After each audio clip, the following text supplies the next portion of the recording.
Isu ringgit, pemimpin muda PKR balas sindiran naib Presiden bersatu.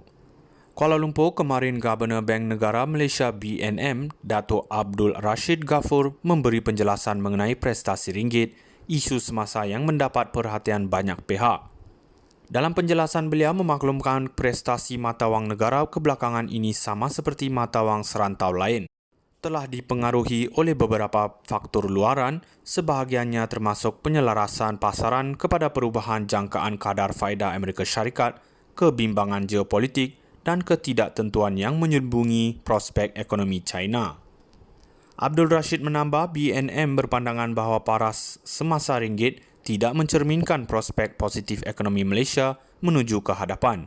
Dengan pertumbuhan 2024 akan dipacu peningkatan dalam permintaan luar dan perbelanjaan domestik yang kukuh. Semalam juga Menteri Komunikasi Fahmi Fadzil selaku jurucakap Kerajaan Perpaduan menjelaskan berdasarkan kenyataan Governor BNM, ramai penganalisis mengunjurkan nilai ringgit akan mengukuh tahun ini. Ada beberapa faktor disebut Governor BNM dan Menteri Kewangan II dan ada dalam kawalan kita seperti ekspor yang boleh kita percepatkan prosesnya secara dalaman.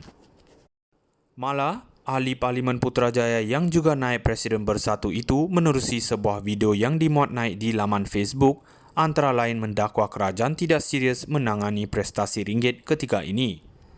Kenyataan bekas Menteri Kanan Pendidikan itu dibalas Pengarah Komunikasi Angkat Muda Keadilan AMK PKR Haziq Azfar yang berkata Razzi wajar bermuhasabah dan cermin diri serta parti dianggotainya tidak menjajah naratif yang didakwanya songsang berkait prestasi semasa ringgit.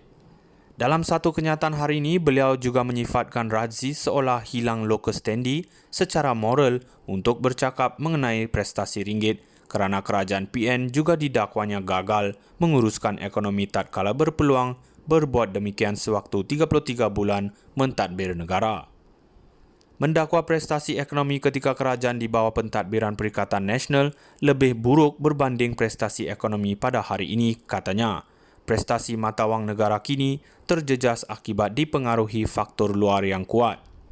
Dalam dakwaan, Haziq berkata pelaburan langsung asing FDI negara ketika ditadbir PN adalah paling rendah di Asia Tenggara pada 2020 dan penarafan Fitch Ratings merudum hingga menyebabkan peningkatan faedah kepada hutang negara.